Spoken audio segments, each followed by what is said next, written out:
और आइए अब देखेंगे सत्य और तथ्य मैनेजिंग एडिटर अमीश देवगन के साथ।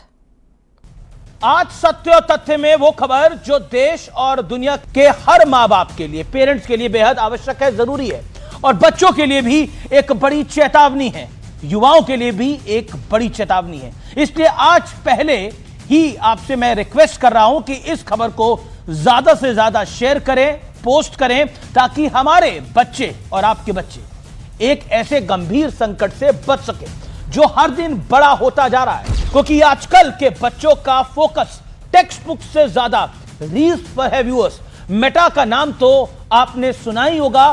फेसबुक, इंस्टाग्राम, मैसेंजर, व्हाट्सएप, ये तमाम प्लेटफॉर्म्स इसी मेटा का हिस्सा है।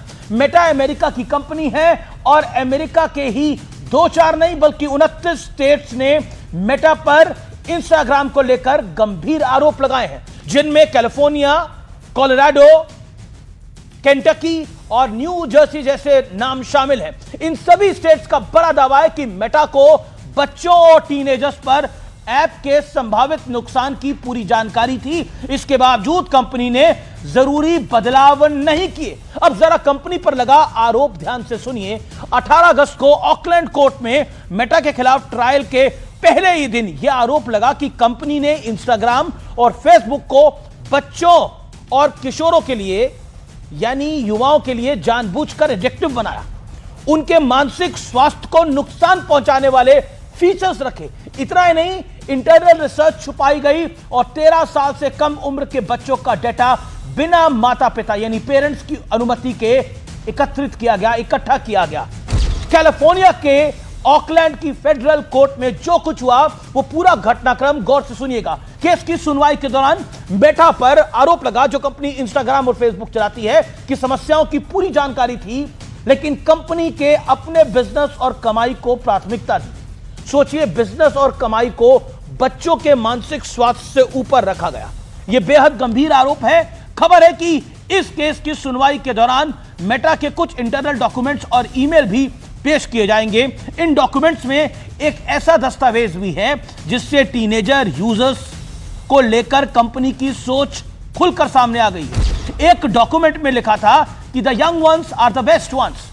वहीं एक दूसरे डॉक्यूमेंट पे कहा गया था कि टीनेजर इंस्टाग्राम से जुड़े हुए हैं, भले ही उन्हें इससे अच्छा महसूस ना हो रहा हो, और इस बात का भी खतरा हो सकता है कि उनको इंस्टाग्राम की लत लग सकती है।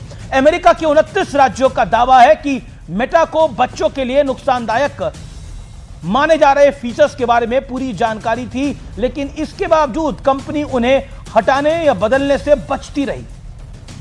अगर ये सारे आरोप सही निकले तो इस केस में मेटा पर 200 अरब डॉलर तक का फाइन, जुर्माना लग सकता है। एक तरफ कोर्ट में इस केस की सुनवाई चल रही है, तो दूसरी तरफ कोर्ट के बाहर पीड़ित फैमिलीज, इफेक्टेड फैमिलीज, पेरेंट्स और ऑनलाइन सेफ्टी एडवोकेट्स की रैली चल रही है, जिसमें एक बड़े बैनर पर सैकड़ों बच्चों और युवाओं के नाम लिखे थे, जिनकी मौत सोशल मीडिया से जुड़ी घटनाओं के चलते हुई। हालांकि जैसा हर केस में होता है कि आरोपी अपने ऊपर लग रहे सभी आरोपों को फर्जी, बेबुनियाद करार दे देता है, ठीक उसी अंदाज में इंस्टाग्राम और फेसबुक चलाने वाली कंपनी मेटा ने भी इन आरोपों से इंकार किया। कंपनी ने अदालत में कहा कि राज्यों के वकील ने इंटरनल डॉक्यूमेंट का ईमेल को सिलेक्टिव तरीके से कोर्ट के सामने रखा है।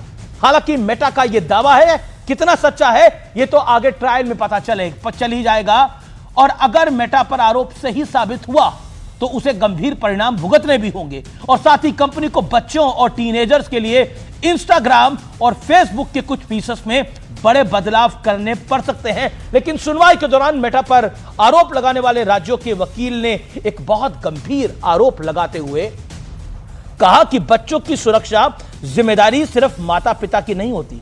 आज के दौर में सोशल मीडिया कंपनियों को भी इसमें बड़ी भूमिका निभानी पड़ेगी, लेकिन मेटा को जोखिम के बारे में अच्छी तरह से पता था, फिर भी कंपनी ने बच्चों की सुरक्षा की बजाय अपने मुनाफे यानी प्रॉफिट यानी मुला का महत्व दिया। इस लाइन पर गौर कीजिएगा और अपने बच्चों का ध्यान जरूर रखिएगा, क्योंकि मुनाफा कमाने वाली ये कंपनियों को आपके बच्चों की नहीं, अपने मुनाफे की ज्यादा चिंता होती है, और हमारे बच्चे हमारे लिए हमारा भविष्य होते हैं। देश के लिए, परिवार के लिए, इसलिए उन बच्चों के भविष्य के लिए इन सब चीजों का ध्यान रखना आवश्यक है। जब हम आपको कहते हैं कि हम कंटेंट क्रिएटर नहीं है, हम खबर बताने वाले हैं, तो हमसे कई लोग सवाल पूछते हैं। ये कोई कंटेंट क्रिएटर आपको नहीं बताएगा, ये कोई इंस्टाग्रामर आपको नहीं बताएगा, ये कोई फेसबुक पे एक्टिव रहने वाला आपको नहीं बताएगा, क्योंकि ये खबर उनके पसंद की नहीं है, उनके चॉइस की नहीं है। और इसीलिए आज आपके समक्ष ये खबर मैं लेकर आया हूं।